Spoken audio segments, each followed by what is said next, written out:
Hola, hola, bienvenidos a Centinela de los Últimos Tiempos. Hoy voy a tratar un tema que es esencial, fundamental, importantísimo. Es arduo, es duro, es difícil, es complejo. Pero todos esos adjetivos implican que yo voy a tener quizás una hora y en esa hora voy a quedar con temas pendientes para otro video y quizás un tercero. Así que probablemente sean 3 videos porque los temas hay que tratarlos con seriedad, con profundidad, con toda la potencia argumentativa de lado y lado y bla, bla, bla, bla, y lo que yo opino, mi humilde opinión. Entonces, eh, voy a comenzar recordando hace 50 años y fracción, porque esto fue a finales de enero de 1976, es decir, exactamente 50 años y un mes y medio o 2 meses.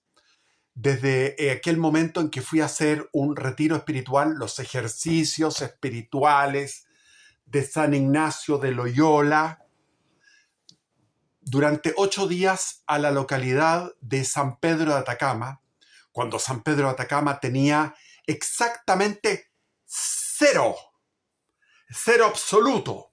A ver, vamos a poner el cero así, cero absoluto de turismo. No había nadie. Cuando digo nadie es porque no había nadie haciendo turismo en San Pedro de Atacama. Habían 2 pensiones baratas, muy baratas, y ahí llegamos los candidatos a entrar a la Compañía de Jesús, que éramos los prenovicios, queríamos entrar al noviciado de la Compañía de Jesús.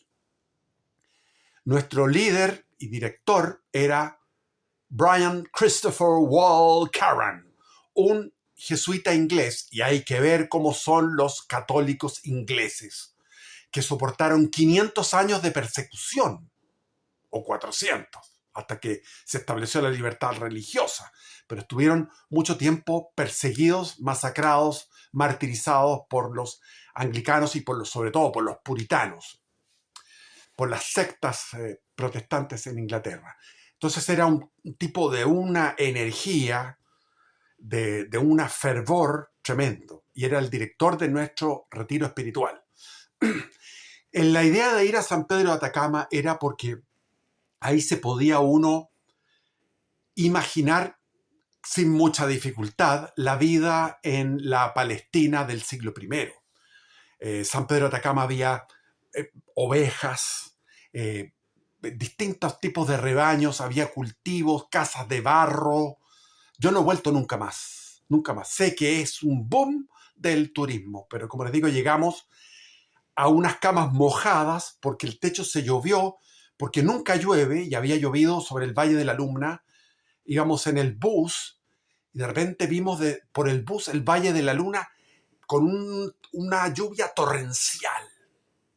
Ya hacía como 10 años que no llovía, se inundó todo y llegamos a unas camas mojadas y ahí comenzamos nuestro retiro espiritual en esa iglesia que data de 1557. Es una de las iglesias quizás la más antigua de Chile, la que está ahí en San Pedro de Atacama. Y al frente había a un costado había una casa que era la casa más antigua de Chile, que data de 1540, que la construyó Pedro de Valdivia cuando estaba en su viaje desde el Cusco hasta Santiago por el camino del Inca. Ahí descansó, no sé cuánto, no me recuerdo, 3, 4 meses descansaron ahí, preparándose para lo que venía después, que era la travesía del desierto de Atacama. Muy duro, muy dura travesía, y ahí hay una casa de él. Y ahí conocí al padre Lepech, que era un jesuita que había trabajado en África como paleontólogo.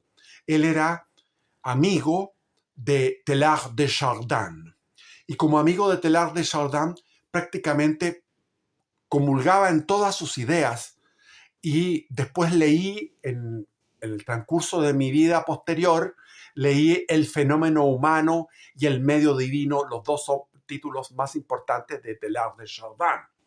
Ahora, ¿qué pasó? Que en ese momento, ya cuando llegamos al final del retiro, me tocó hacer la meditación de la resurrección de nuestro Señor Jesucristo. Y me fui caminando al desierto y ahí me interné en solitario y me tiré boca arriba mirando las estrellas, el cielo estrellado, con un silencio absoluto. Ni una cigarra, ni una mosca, ni un perro, ni un ave, ni nada. El desierto total. Y ahí mirando las estrellas y al amanecer salió el sol dorado gigante por el, eh, por el volcán Licancabur. Desde Bolivia salió ese sol y ahí oré por la resurrección y después le pedí al padre si podía ir a hablar con el padre Lepech. Y fui a hablar a una entrevista con el padre Lepech.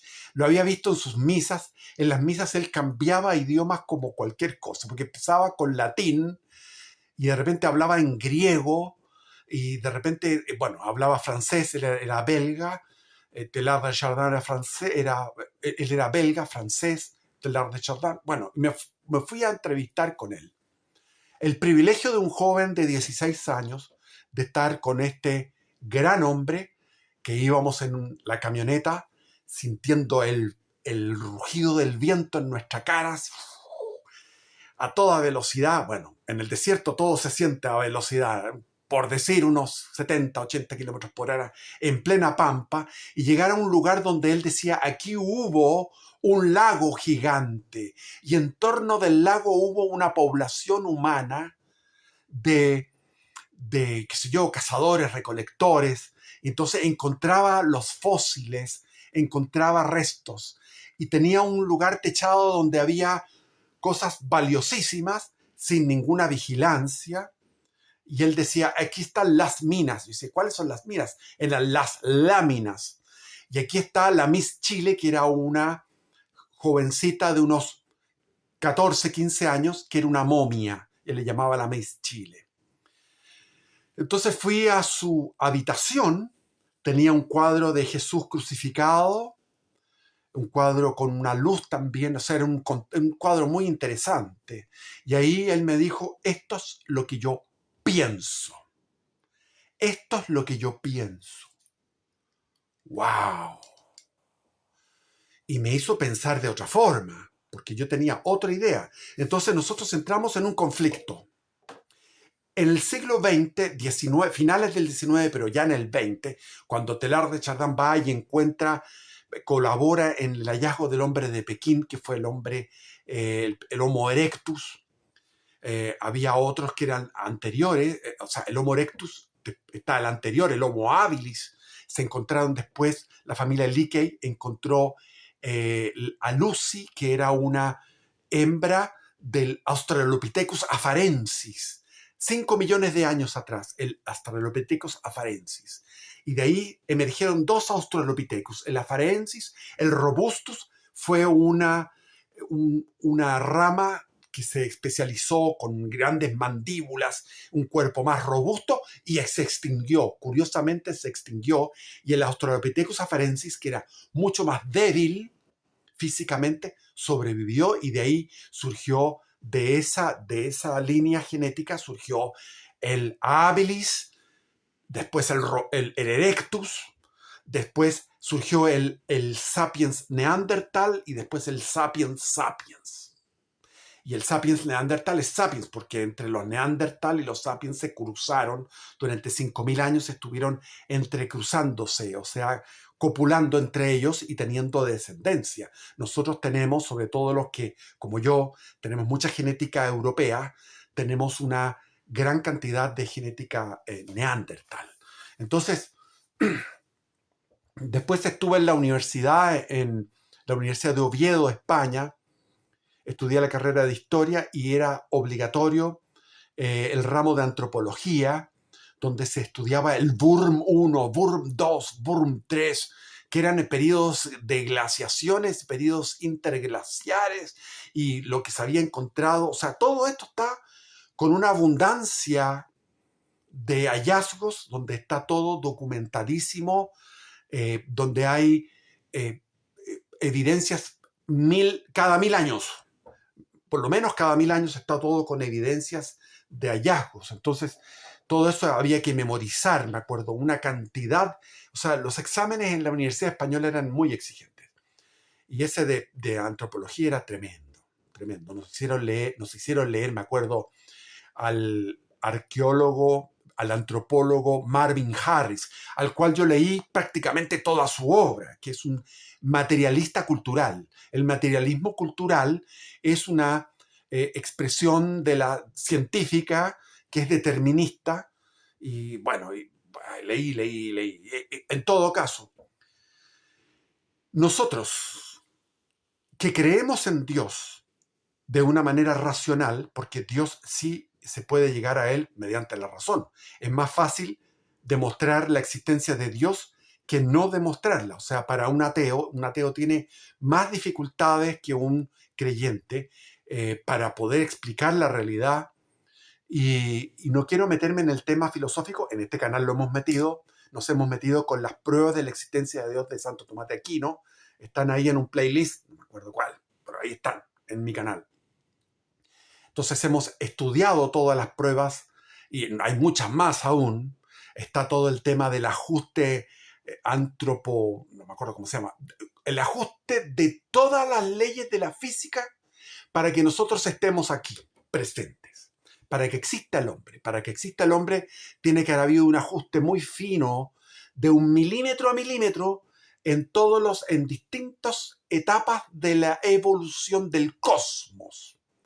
Desde el Big Bang, desde el primer segundo del Big Bang, la cantidad de eras que hay dentro de un segundo en el Big Bang, donde hubo una lucha entre la materia y la antimateria, etc. Lo he leído en mi canal, está leído. Entonces, eso es una cosa, o consulten ustedes en el chat GPT, cómo fue el primer segundo del Big Bang, según la teoría, impresionante.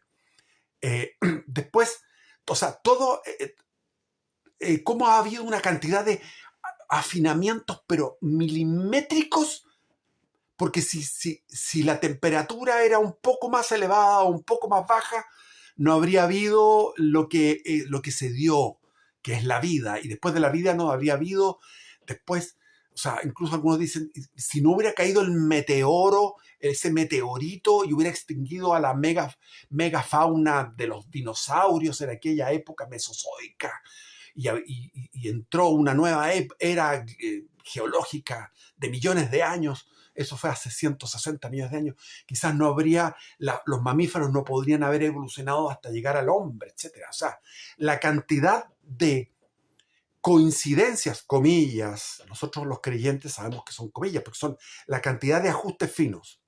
Entonces, el tema de la existencia de Dios está, no hay discusión al respecto. Estamos hablando de que sería tan difícil como lo decía uno de estos divulgadores, que explicar que Dios no existe es como decir, yo me saco la lotería un día, después al otro día y al otro día, y paso durante, qué sé yo, 20 años sacándome la lotería todos los días. Diría, eso no tiene explicación racional. ¿Cómo me voy a sacar yo la lotería? ¿Cómo voy a tener tan buena suerte para sacármela durante 20 años en todos los torneos, en todos los sorteos de la lotería? No es así. Es decir, hay una intencionalidad, se puede entender, se puede ver un intelecto subsistente en toda la creación, en esta creación dinámica. Pero al parecer la creación no ha terminado. Entonces nosotros nos encontramos con que existe Dios, nos vamos al siglo I y nos damos cuenta de que existe Cristo. Cristo resucitó realmente, si no nos explicaría todo lo que es el fenómeno de la expansión, el martirilogio de todos los apóstoles y de miles después, la coherencia interna de los textos, de las epístolas, etc. O sea, ahí hay una cantidad de argumentaciones lógicas de tipo como un abogado, como un fiscal o un abogado defensor o un acusador, el abogado que maneja una cantidad de argumentos ese abogado histórico que puede decir, efectivamente, Cristo es Dios. Tenemos a Dios. Está probado. Está probado que Cristo es Dios. Estudiando el siglo I, etc. Entonces tenemos dos verdades. Y Cristo dice, escudriñad las Escrituras. Y cuando habla de Noé, habla de un hecho que existió según él. Entonces, él está hablando de que las Escrituras son válidas. Entonces, cuando uno lee la Biblia, cuando uno lee el Génesis, se encuentra con que hay una historia que al parecer no calzaría con esta otra historia, que es la historia de la ciencia. Vamos a empezar. ¿Qué es lo que exige el magisterio de la Iglesia? Exige 4 cosas.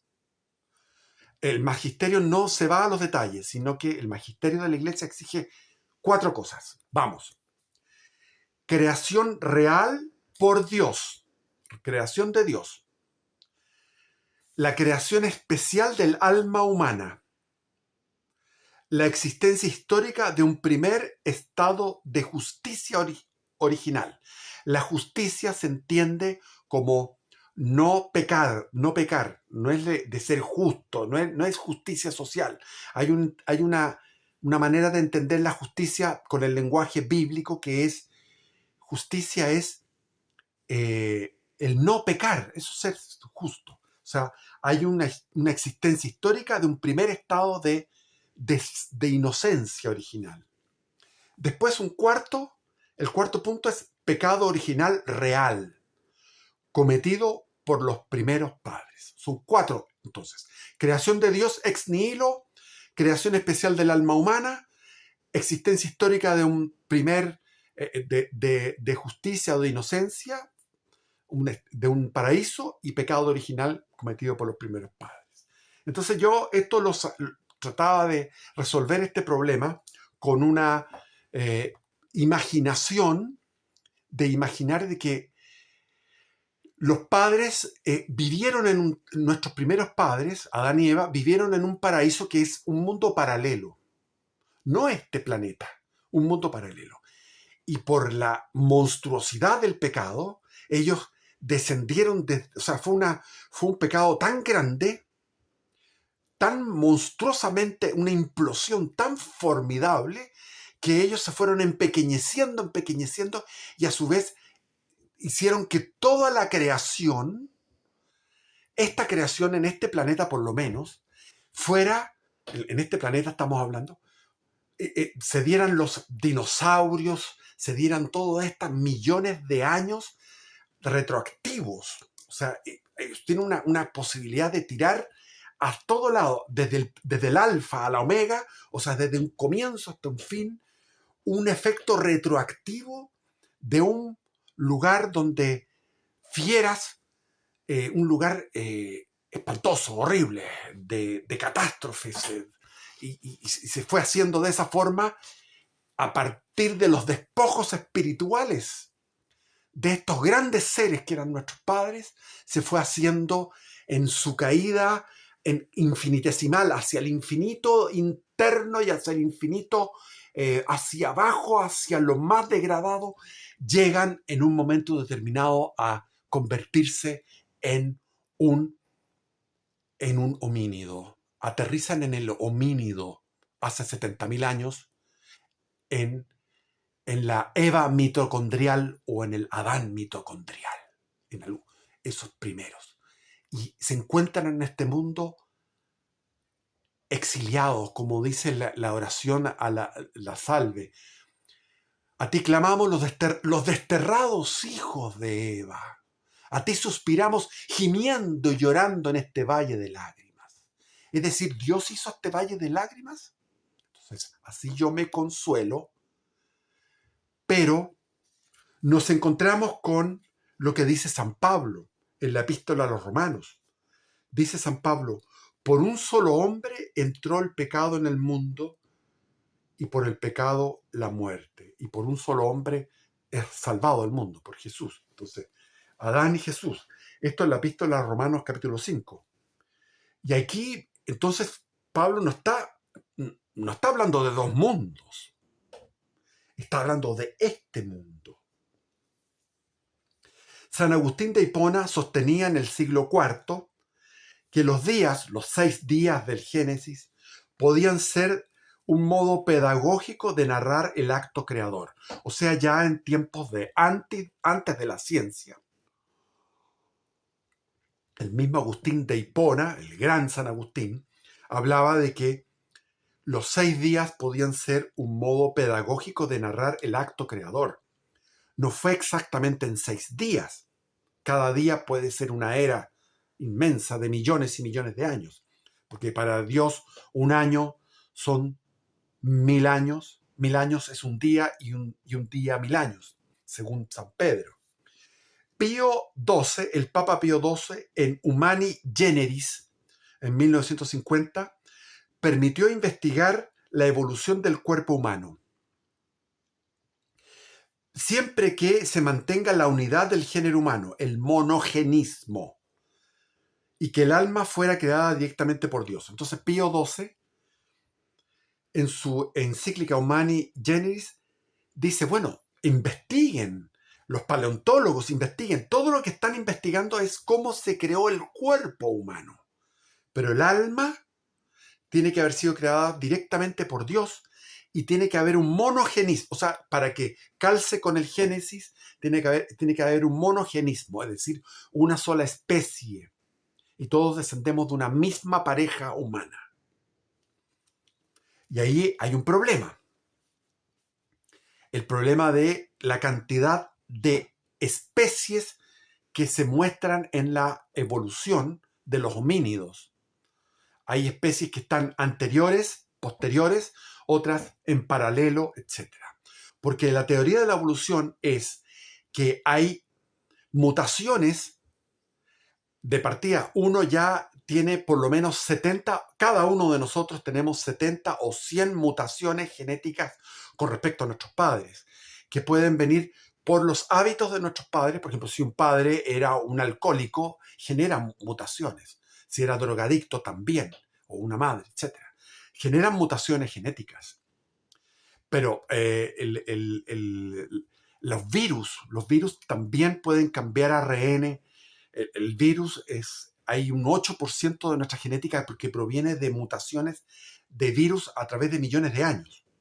Entonces hay una cantidad de mutación genética que la tenemos nosotros como individuos personales, las familias y los grupos humanos. Entonces un grupo de homínidos que estuvo aislado, en este caso en África, alrededor de 100.000 años atrás, se mantuvo aislado, y en ese aislamiento los genes que se iban modificando no se manifestaban, sino que se iban acumulando, y a través del intercambio sexual se iban propagando y multiplicándose esos genes que eran los genes que que se habían adecuado al entorno. Cuando el entorno tiene, la selección natural es que el entorno físico, el entorno de los depredadores, el entorno de falta de alimentos, el entorno de frío, de calor, etc. Todo lo que es el medio ambiente hace que algunos genes se vayan subsistiendo, y esos genes están en latencia, se están transmitiendo como latencia, que son genes al azar. No es que estos estén generándose para... No, olvídense de la idea de que hace frío y sale un gen para el frío. No, salen genes para el calor, genes para el frío.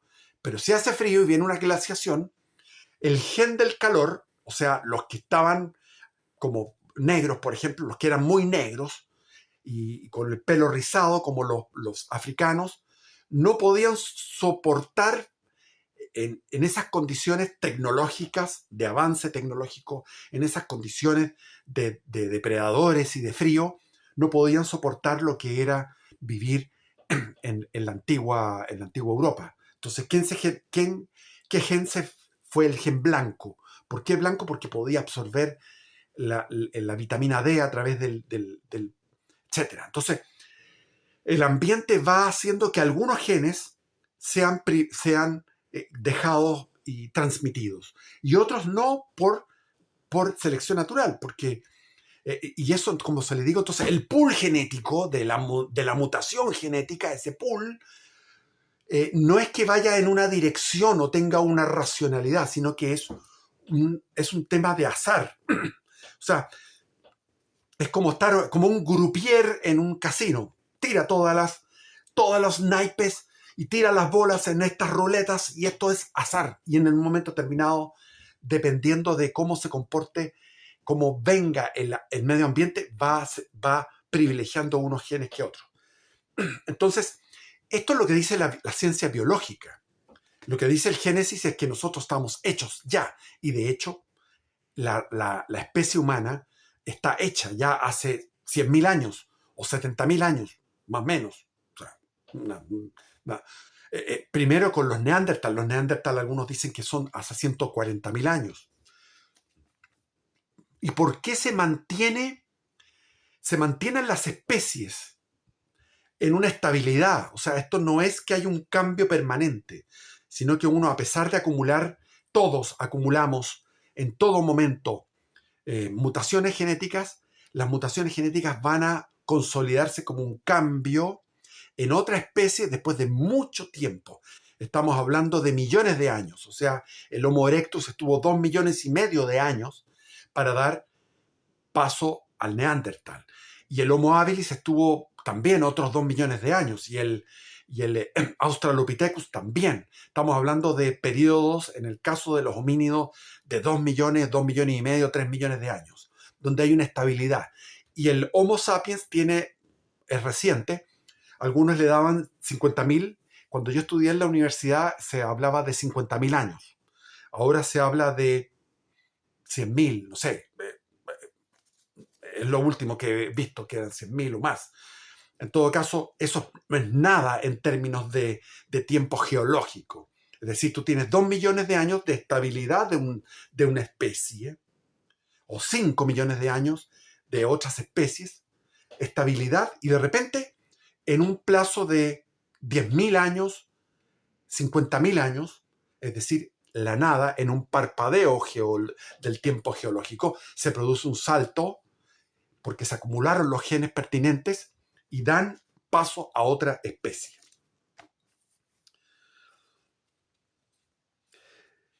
¿Cuál es lo que dicen los padres de la Iglesia?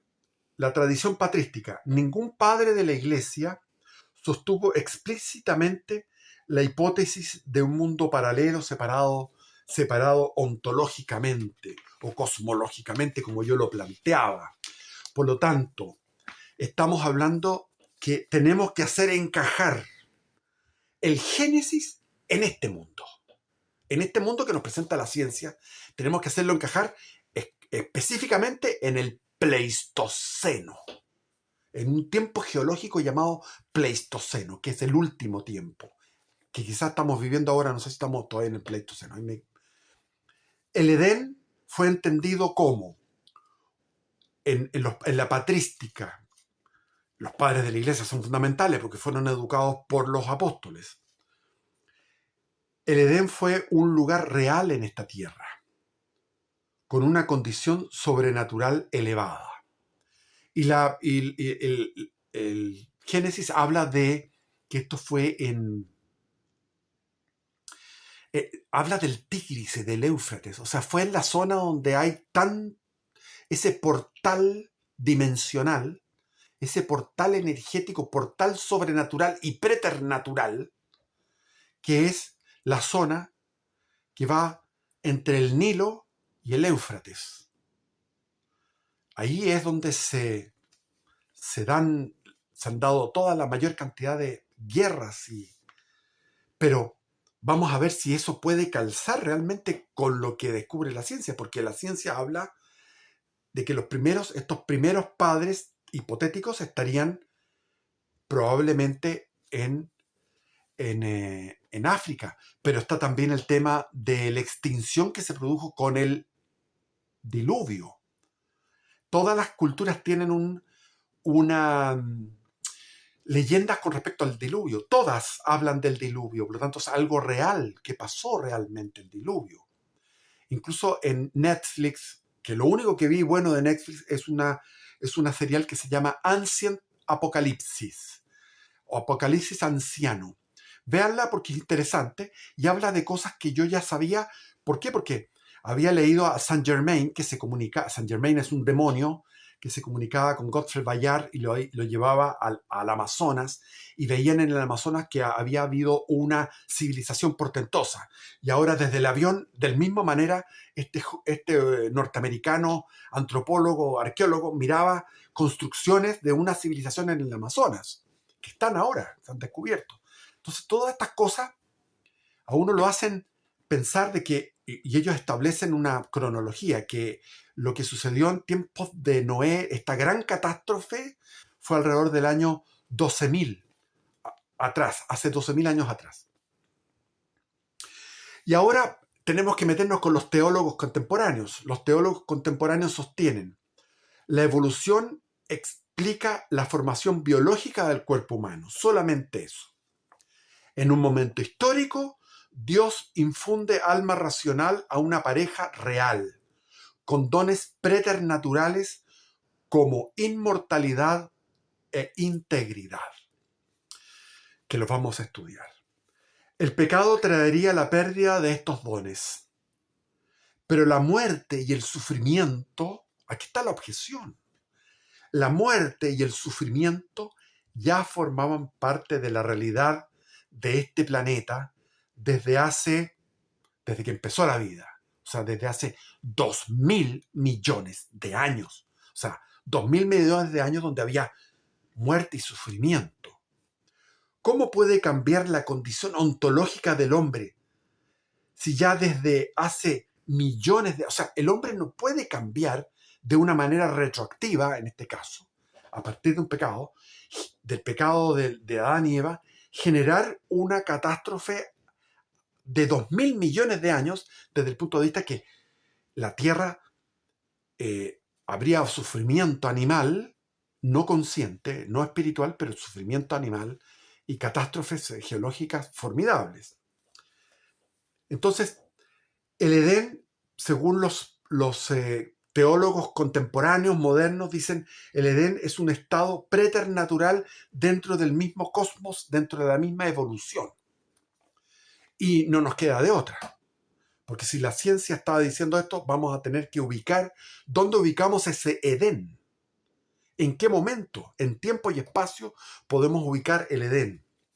Porque si el Homo sapiens tiene más de 100.000 años, en 100.000 años pasan muchas cosas. Entonces, nada más que en 1.000 años, dentro de estos 100.000 años, en uno de esos 1.000 años, pueden haberse dado la existencia de Adán y Eva y de esos personajes que vivieron, la mayoría vivió 900 años, Matusalem, Melquisedec es posterior, pero Matusalem, Enoch, qué sé yo, en los tiempos de Noé, eran personajes que vivían 800 años. Entonces, si consideramos que la Biblia es verídica y no está hablando de forma metafórica, sino que está hablando una historia real, tenemos que saber que tenemos el mapa general que nos muestra la ciencia, pero no podemos viajar a lo profundo.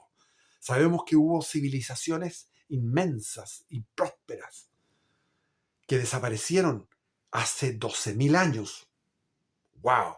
O sea que las civilizaciones de Egipto, de Sumeria, de Caldea, todas estas civilizaciones no son las primeras, ni son las más antiguas.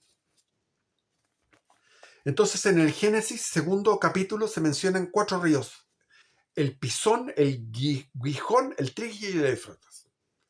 Esto está anclado a una geografía real. Un lugar real que ya no existe en su forma original. Una región elevada teológicamente por la gracia divina y por su presencia especial. Y ahí se produce la expulsión del Edén. Entonces la expulsión del Edén, el castigo divino es: trabajarás con tus manos, trabajarás. Y ahí comienza la agricultura. Y vienen las civilizaciones posteriores. En el Génesis se dice que los hijos de Caín fundaron las ciudades. No fueron los hijos de Abel, los hijos de Caín fundaron las ciudades, inventaron la música, los hijos de Caín. las civilizaciones, porque la civilización viene de las ciudades-estado.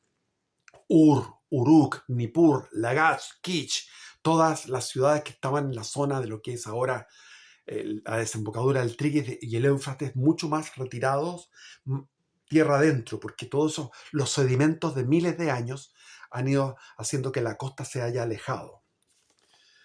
Pero, ¿y los que estaban repartidos por el mundo? ¿Qué hacemos con los miles de Homo sapiens que andaban repartidos por el mundo? Ya se había repartido. Ya había Homo sapiens, habían llegado, cuando fueron las glaciaciones, los mares descendieron por la cantidad de hielo que había, una cantidad formidable de hielo, eran murallas de hielo. Y ahí pudieron cruzar desde la Indonesia todo ese archipiélago, que era una sola tierra, y llegar, por ejemplo, los australianos a Australia, y otros por el estrecho de Bering llegar a América. Entonces ya había una repartición. Entonces tenemos que viajar más atrás en el tiempo. Este es un rompecabezas. Entonces, en la epístola a los Romanos, cuando dice Pablo el mundo, dice que es un mundo, pero es un mundo humano. La muerte no entró en la biosfera. Es decir, la muerte ya era constitutiva de la biosfera. Sino que aquí viene lo que es la muerte espiritual, donde se muere la promesa. Aquí yo les voy a quería hacerles una ejemplificación. Yo, por ejemplo, cuando estaba trabajando, yo tengo 6 hijos y estaba muy difícil para darles educación, para mantenerlos. Entonces, a los 3 hijos míos, a los 3 varones, les dije, mira, ¿por qué no yo te financio un pasaje, un working holiday, y te vas a Australia, a trabajar a Australia? Y ahí vas a surgir. Si tienes las ganas, vas a surgir. Te doy esta oportunidad y te doy el pasaje. ¿Te fijas? Con una condición de que no cometas tal y tal cosa. Entonces, van allá y fracasan. Lo mismo es lo que pasó. Es decir, lo que yo me estoy imaginando es que la realidad a través de millones de años era la evolución, y llegamos a un momento en que emerge el Homo sapiens, y el Homo sapiens, Dios les da un alma inmortal, no un alma racional, porque ya había racionalidad. Incluso hay ciertos atisbos de racionalidad en los delfines, en los cuervos, en los chimpancés. Hay una chimpancé hembra que maneja 600 conceptos. Entonces hay una graduación en este continuo, pero viene la bendición de Dios, le da un alma inmortal. Y ahí viene Adán y Eva.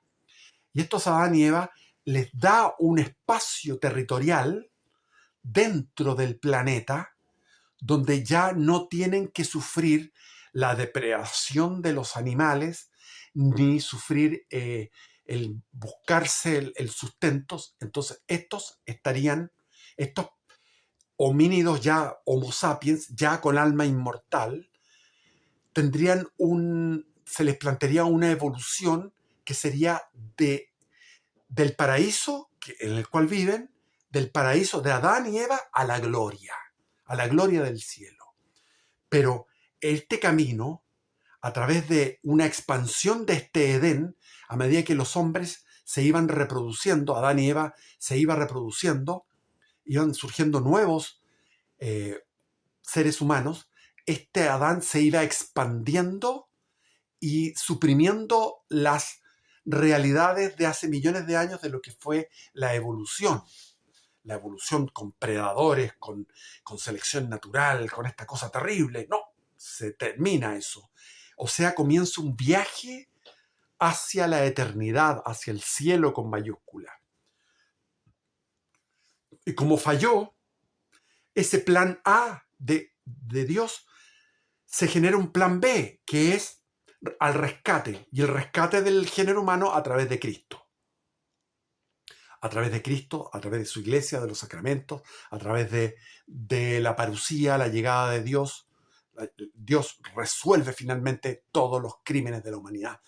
y con una historia donde está también el tema de Noé, de la destrucción, una catástrofe hace 12.000 años. Entonces, sería como lo que yo hago con un hijo. Le digo, mira, yo no, estás en una realidad dura en Santiago de Chile, tu realidad no es buena, es pobre, pero tú puedes irte a un lugar como es Australia. Yo te doy el pasaje, anda para allá. Van, resulta que llegan allá y cometen errores y finalmente vuelven, retornan del paraíso, que se supone que Australia sería el paraíso de las oportunidades, retornan al país subdesarrollado. Eso es como un ejemplo. O sea, Dios tenía un plan de elevación de los dos primeros padres. O sea, a partir de una evolución surgieron este cuerpo. Todos tenemos los mismos hígados. Es una cosa impresionante. Todos tenemos los pulmones. O sea, la esencia humana. Es impresionante eso. ¿Cómo todos tenemos lo mismo? La otra vez yo pensaba, oye, todos tenemos el mismo órgano sexual. Qué loco. O sea, los hombres, las mujeres, la misma cuestión. Porque es perfecto así. Se reproducen de la misma forma. Entonces, los cerebros, tenemos todo este cerebro que desde donde emanan, siempre están emanando ideas, imágenes, sin parar. La loca de la casa que decía Santa Teresa de Ávila. Bueno, esta naturaleza humana iba a través de un don preternatural, de un don sobrenatural, un don de Dios, iba a ser llevado a la gloria. Y ahora tenemos que mamarnos una historia prolongada de dolor y de decadencia, sufrimiento, para llegar a la misma gloria, a través de Cristo, a través de la salvación de Cristo. Entonces, los homínidos antes de Adán y Eva, que vivieron el dolor y el sufrimiento y la muerte, ¿cómo se entiende esto si la muerte entró con el pecado? La muerte espiritual y la muerte, o sea, Adán y Eva iban a ser inmortales. Y ahora, ¿cómo iba a dar la tierra la posibilidad de una multiplicación inmortal? Vaya a saber cuál era el plan de Dios hacia otro mundo paralelo, no sabemos. O si no, lo que yo digo al principio. Hay una acción retroactiva, eran solo animales, homínidos muy similares al hombre, pero sin alma inmortal. O sea, todos los que eran anteriores al Homo sapiens, a esta pareja de Adán y Eva, eran homínidos muy similares al hombre, pero no inmortales. No serían sujetos morales. No merecerían lo que es la justicia o la injusticia. Serían parte del orden, nada más que del orden animal. Sería una naturaleza biológica.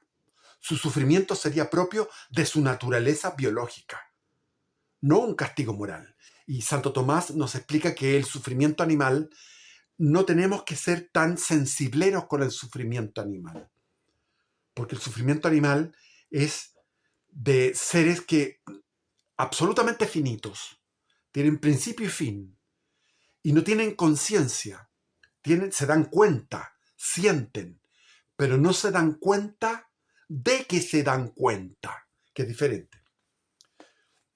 Si Dios infunde un alma inmortal a una pareja dentro de una población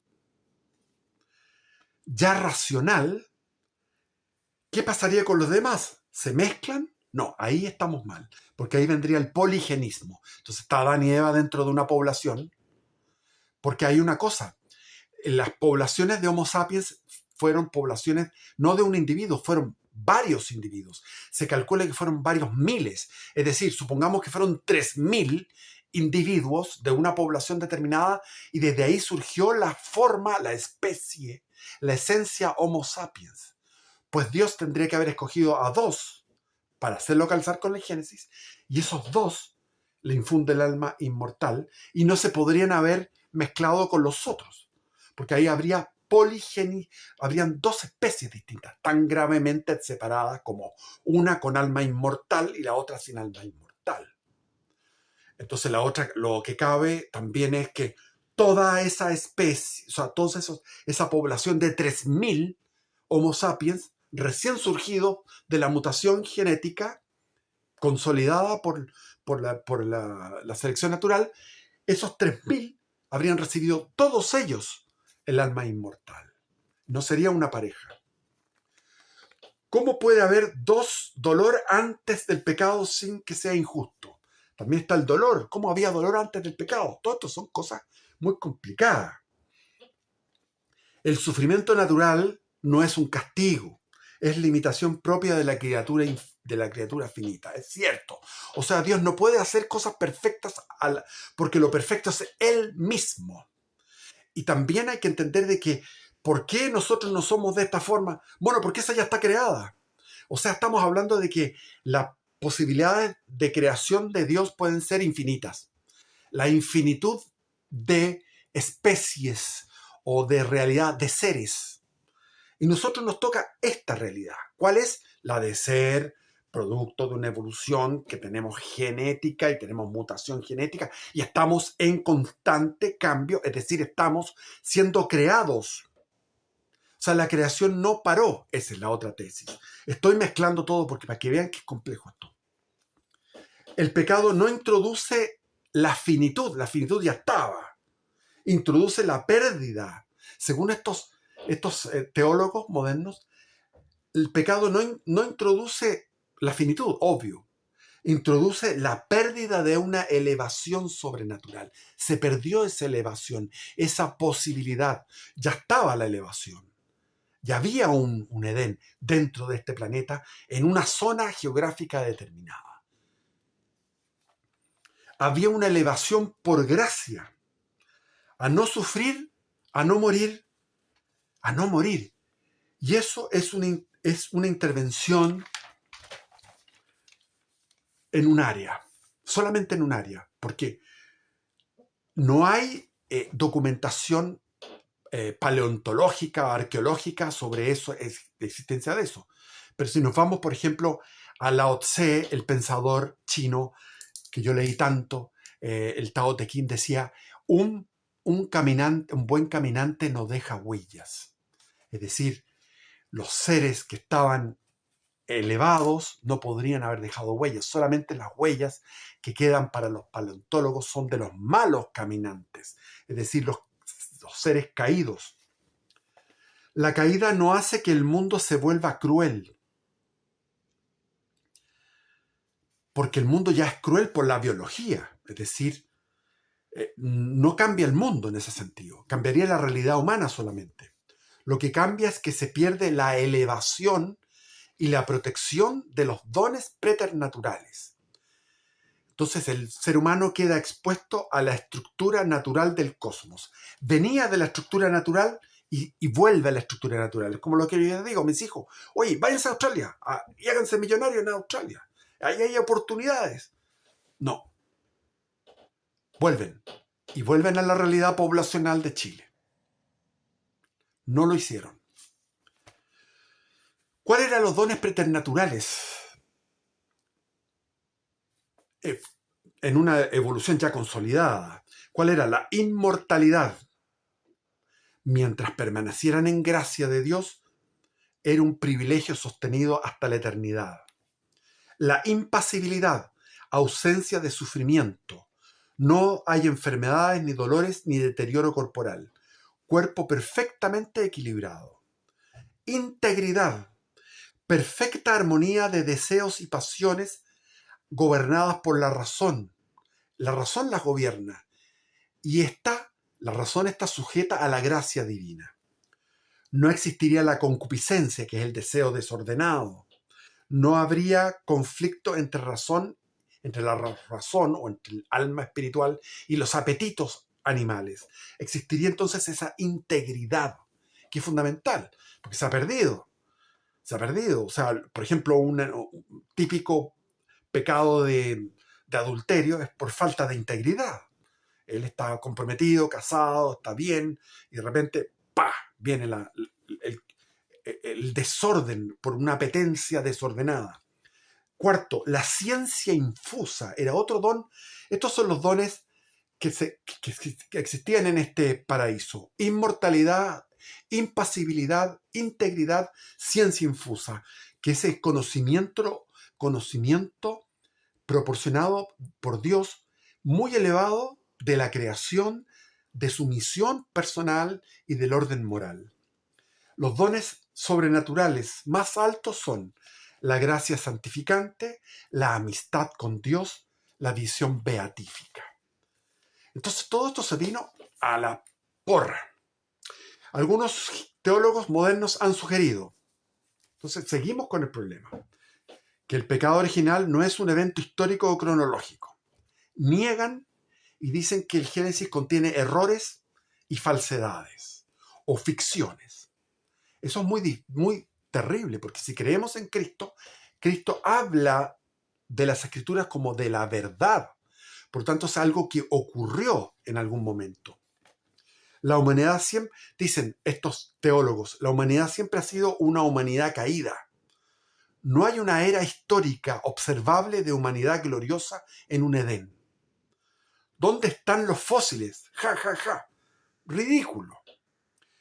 Aquí, como les digo, hay fósiles, por ejemplo, del Wurm 1 y el Wurm 2, como lo estudiaba en mi clase de antropología en la Universidad de Oviedo, en España. ¿Qué es lo que había? Habían fósiles del año, 32.000 al año 30.000, pero entre medio podría haber sucedido, o sea, estamos hablando de que esto tiene que haber sucedido en el año 70.000, hace 70.000 años, tenía que haber sido el paraíso. Y aquí viene el famoso Karl Rahner, jesuita. El pecado original sería algo que afecta la estructura histórica de la humanidad como totalidad, no como un punto aislado en el tiempo histórico. Esto es lo que decía el padre Lepage. El pecado original sería algo que afecta a la estructura histórica de la humanidad como totalidad, no como un punto aislado en un tiempo histórico desde donde se vertió toda la mierda hacia abajo. Como que el pecado original, según la historia del Génesis, los primeros padres defecaron en aquel arroyuelo y el arroyuelo trajo las fecas hacia abajo y los orines. Bueno, eso es lo que dice la Biblia. Aquí están hablando de que es constitutivo del hombre, porque el hombre se está haciendo. Entonces hay dos versiones. Pueden haber 3, 4, pero hay dos grandes, que vamos a tener que estudiarlas cada una en un video aparte, porque ya se me hizo corto. Dios crea al hombre no solo como un individuo, sino como una humanidad solidaria, que emerge desde el inicio como una caída. O sea, la humanidad emerge siempre en su constitución ontológica como caída. Porque viene ya como homínido, como primate homínido. Viene como Australopithecus afarensis, como Homo habilis, como Homo erectus, como Homo neandertal. Dios está fuera del tiempo, no está en la línea temporal. Ve todo el tiempo en un único acto eterno, eso es cierto. Por lo tanto, el decreto creador incluye. Entonces, Dios ve desde lo alto, desde la eternidad, un decreto creador que incluye la creación. Es una creación dinámica en la cosmología. Las galaxias se están alejando a unas velocidades de no sé cuántos kilómetros por segundo. Miles de kilómetros por segundo. Las galaxias van... tenemos nosotros billones de células y esas células de moléculas y las moléculas de átomos y los átomos de partículas subatómicas y todo eso se mueve. Es una efervescencia, un movimiento total. Todo el rato estamos moviéndonos. Pantarrey, pantarrey, pantarrey, lo que decía Heráclito. Todo se mueve, pantarrey. Entonces, para Dios, desde la creación, tendría la creación, la elevación sobrenatural, la posibilidad del pecado y la acción salvadora. Todo va en un todo. Desde un punto de vista divino, la humanidad creada es una humanidad cuya historia completa está permitida en este único acto eterno. O sea, desde un acto eterno está todo, se despliegan todas estas cualidades de la historia humana. La condición caída pertenece a la estructura histórica de toda la humanidad, no solo a un instante histórico anterior. No. Esto es algo que viene desde el comienzo, que emerge del ser. Eso es lo que me decía el padre Lepech. Estaba repitiendo a Karl Rahner y a Teilhard de Chardin. Que Teilhard de Chardin tenemos que verlo en otro video ya. El mundo evolutivo no es consecuencia del pecado. Es el escenario en el cual la humanidad caída vive. Y merece este escenario por su misma caída. O sea, es algo que es automático. El ser humano es una naturaleza caída, por lo tanto merece este escenario de evolución dinámica y también terrible. El pecado original, aunque hay que entender que uno a veces dice terrible porque ve, claro, existían las fieras, pero por ejemplo, si nos trasladamos a una comunidad antigua, probablemente no sea tan terrible toda la vida de ellos. En torno a la naturaleza, nosotros ahora estamos en ciudades espantosas, con viajar en metro, viajar en autobús o en un auto, en un atascamiento automovilístico, todo esto con contaminación acústica y del aire. Y sin embargo, si nos viajamos por ejemplo, a una comunidad de celtas en la costa del norte, en la costa cantábrica, en Galicia, hace 5.000 o 10.000 años, bueno, hace 5.000 años y día, no es tan mala la vida. No traslademos nuestra vida que tenemos nosotros, abrimos la llave del lavamanos y sale el agua, pero ellos iban al arroyuelo y había agua, etc. El pecado original es una determinación fundante de la humanidad como sujeto colectivo. El pecado original es una determinación fundante de la humanidad como sujeto colectivo. Esto no es ortodoxo. Contradice la existencia real de una primera pareja humana y que desobedeció. Es algo, como diríamos, por decir, de forma imprecisa, algo hegeliano.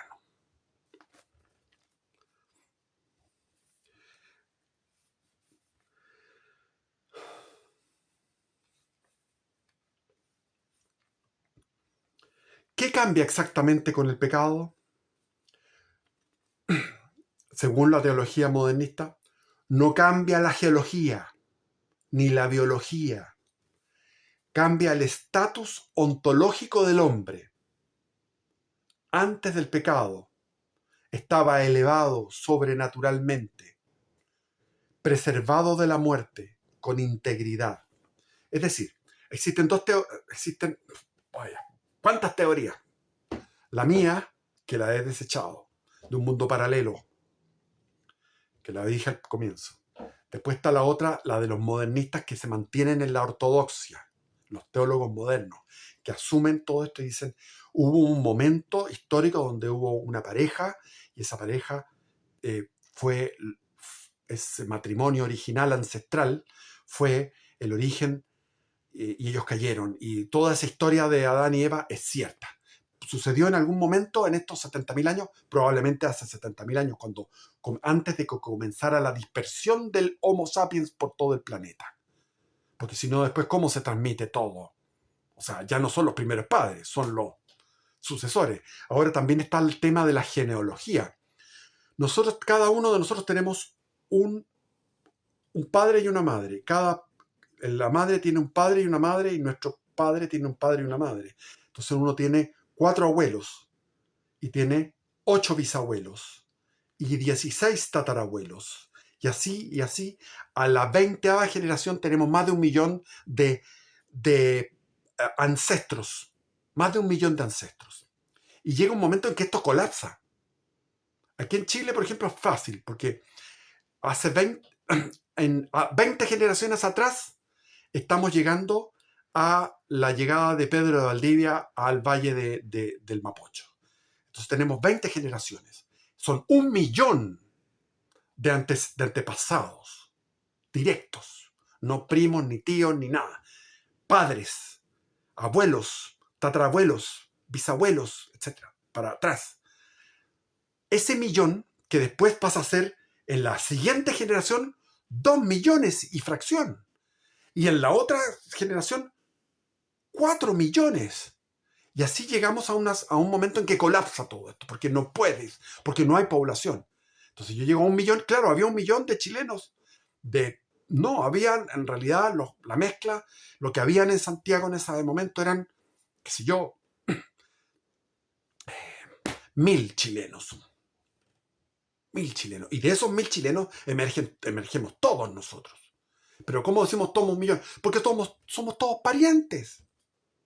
Ahí viene, se descubre la vanidad del que cree que es superior al otro por su ascendencia. Porque los árboles genealógicos siempre son árboles así, angostitos. Porque el árbol genealógico es así. Estamos hablando de que en 20 generaciones llegas a 1.000.000 de antepasados. Entonces, claro, tenemos un árbol que es así. Entonces los árboles siempre son así, porque van seleccionando al conde, al duque, al aristócrata. Y no a los otros. Los otros son puntos ciegos. Entonces, esto de genealógico colapsa y llegamos finalmente a alrededor de 12.000 años atrás a dos progenitores. Eso es calculado matemáticamente, por genealogía. Pero por ADN tendríamos que ser 70.000 años. Entonces estamos hablando entre 12.000 a 70.000 años. Hay un periodo muy grande. Entonces tenemos esa teoría y después estaría la teoría que no se complica con esto, que es la teoría donde tú asumas la evolución como te la plantea la ciencia sin meterle nada del génesis, sino que sencillamente hablas de una especie de pecado original estructural, connatural, ontológico.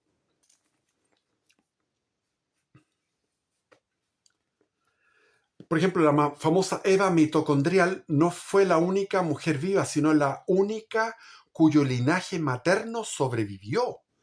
Cuando hablamos de la Eva mitocondrial, sería una hija de Eva. No sería la Eva la primera mujer, sería una. Todos los seres humanos actuales tenemos genética de esa Eva mitocondrial. Pero esa Eva mitocondrial es aquella cuyo linaje materno sobrevivió. Y sobrevivió a través de muchos conflictos y catástrofes.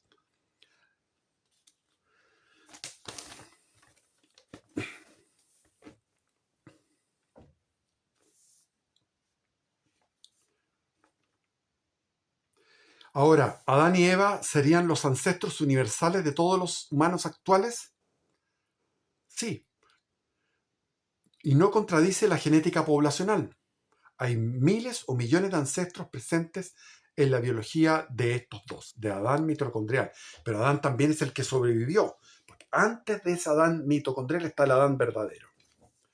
Entonces, el pecado original no se transmite como ADN, se transmite como condición de naturaleza humana.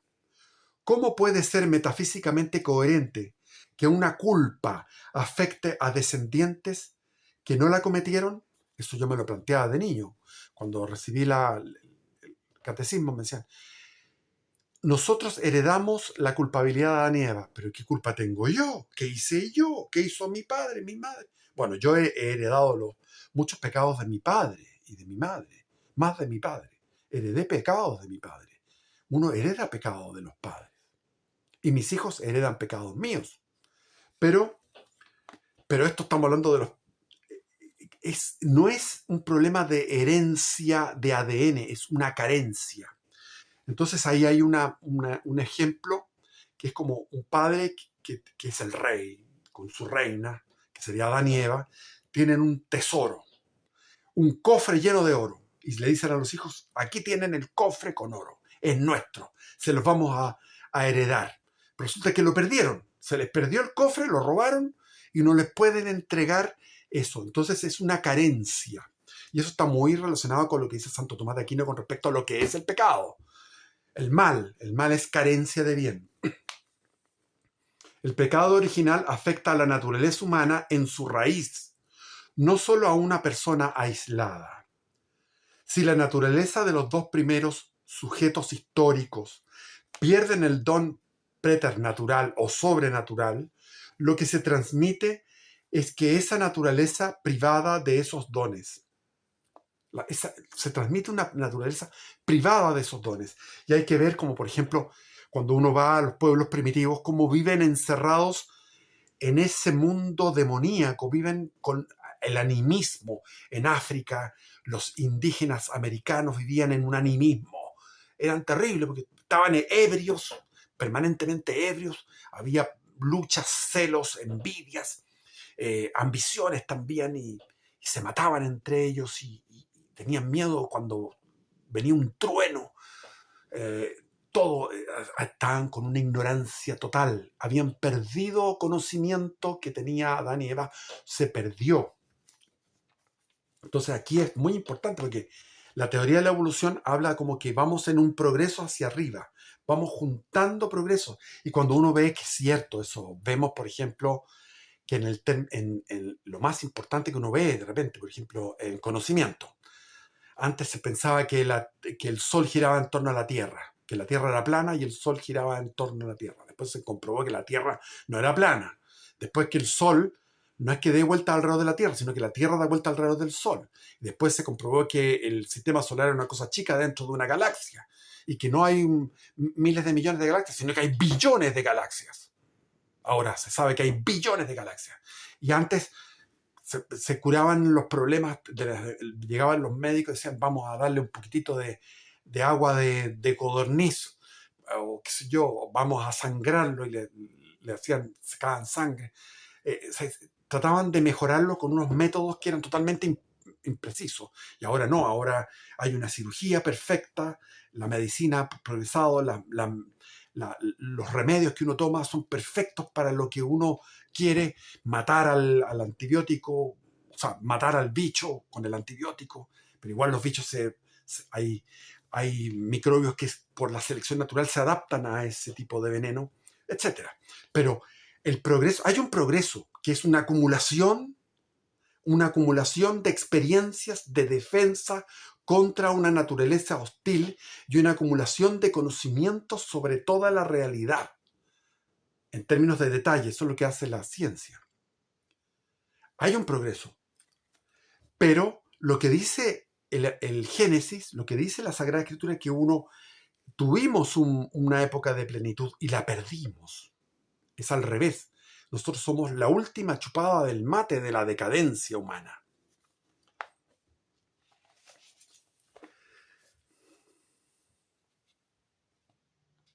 Entonces, los modernistas dicen la humanidad no es un agregado de individuos independientes, es una unidad real de naturaleza. Si rechazamos la solidaridad con Adán, tendríamos que rechazar la solidaridad en Cristo, es cierto. Somos solidarios en Cristo, Cristo nos ha salvado, y en Adán nosotros también somos solidarios en el pecado de Adán. Por lo tanto, esto es verdad. Es verdad.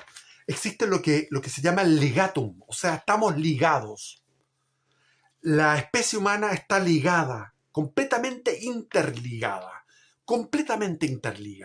Uno con los padres, uno puede estar solo, pero está igual ligado. Siempre estamos ligados. El plan divino no es un plan individualista, sino que es un plan orgánico, corporativo. Más bien esto me suena como la tercera posición en política, en economía, en reinado social de Cristo. Claro, orgánico, corporativo, como era la estructura, la generación orgánica y de las corporaciones y de las familias que iban uniéndose en lo que es el desarrollo natural político del hombre. Políticamente el hombre naturalmente se estructura a partir de familias y a partir de gremios. a partir de territorios. Ahora, el plan divino no es individualista, no estamos todos unidos, o sea, estamos compartiendo solidariamente el pecado de Adán, pero también compartiendo la redención de Cristo. No es un sistema jurídico, es un sistema ontológico del ser. Entonces, el relato modernista es un progreso, o sea, la creación tiene potencialidades para, a través del Big Bang, a través del desarrollo de las primeras galaxias y las primeras estrellas que colapsaron, como estallaron esas primeras estrellas, y después vinieron otras estrellas que surgieron de ese polvo cósmico, y de ahí surgieron los minerales, los compuestos químicos más complejos, y de ahí viene una potencialidad de la vida a partir de un caldo donde Dios interviene en ese caldo y genera vida, pero esa vida tiene una potencialidad que puede llegar a generar un homínido. Y esto contradice la teoría de Aristóteles, que dice: la lógica aristotélica, algo inferior no puede generar algo superior. Es decir, si ponemos un protozoo, una ameba, un organismo unicelular, a través de un tiempo de millones de años, ¿puede llegar a ser un organismo multicelular? Yo creo que no. Yo creo que el organismo unicelular fue creación divina. Después, el organismo unicelular transformarse en un organismo complejo, un vertebrado, en un organismo multicelular, ya hay una intervención divina. Y después, cuando ya comienza los animales, ya como los mamíferos, hay otra intervención divina, pero toda esa intervención divina suponen una potencialidad también. Había una potencialidad en cada una de ellas. Viene una varita mágica divina donde infunde una potencialidad para que pudieran ir saliendo a través de estas luchas genéticas distintas especies. Y finalmente nos encontramos con el homínido racional o proto-racional, proto-espiritual, que es ya lo máximo que puede haberse generado a partir de organismos multicelulares. Y de ahí el reino espiritual. Ahora, el relato católico clásico es: la humanidad en su raíz se autodeterminó en contra de Dios, y nosotros somos prolongación real de esa misma naturaleza. Somos prolongación real de esa misma naturaleza. No estoy dando soluciones porque yo estoy confundido con todo esto, pero creo que merece la pena, merece un video completo para estudiar Teilhard de Chardin, estudiar a Henri Bergson, que fue el primero. Toda esta teoría que me parece que hay que darle una oportunidad, que es la que me explicó el padre Lepeche en esa entrevista que tuve con él. Yo quedé sorprendido, me dijo: existe el misterio de la cruz. Por eso lo que tenía en su pieza era una cruz. Existe el misterio de la cruz. Jesús no vino a salvarnos, sí, vino a salvarnos, pero vino más a sublimarnos, a elevarnos, vino a generar. Bueno, les dejo, o sea, estamos en creación, estamos en la creación, y hay un punto omega, que es el punto final, que en el fondo es la parusía, el punto omega. Ahora, Teilhard de Chardin lo veremos específicamente, porque no hay tiempo. Bendiciones y que viva Cristo Rey.